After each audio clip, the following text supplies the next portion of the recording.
When you're faced with a threatening situation, what do you do? Well, here's what most of us often do.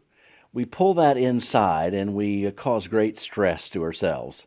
Or sometimes we push outward and we stress everybody else in our life.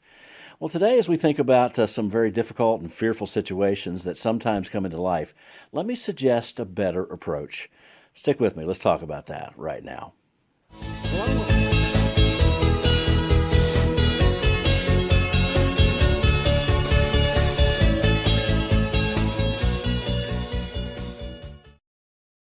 Well, I want to reference a story that's found in the Bible in 2 Chronicles chapter 20. And let me encourage you, if you have a chance, just go to 2 Chronicles 20 and read the whole story. It's an exciting adventure from the life of King Jehoshaphat, who was a king of Judah.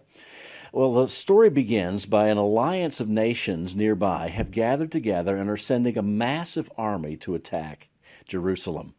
Jehoshaphat, rather than pulling it inward, although he was fearful, and rather than making everybody else fearful, he does what he should have done and what we should do. He takes it to the Lord. You see, we have a choice to make.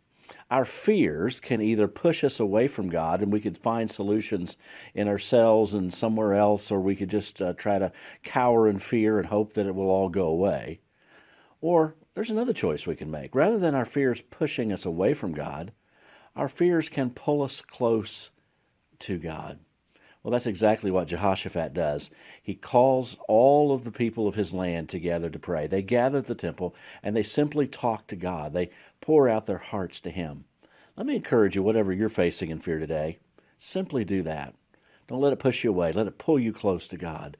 Go to Him in prayer and turn it over to Him.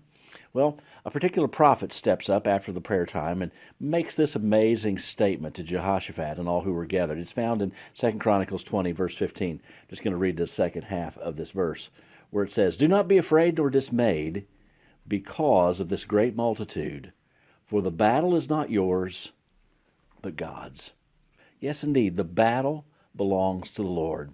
In fact, as this story unfolds, if you read it in its entirety, you find out that when they get to the battlefield, the various armies that have banded together to attack Jerusalem have engaged in a civil war and basically have destroyed themselves.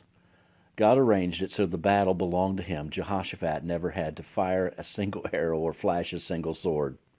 There's the amazing thing about turning things over to him. He wants to fight our battles for us.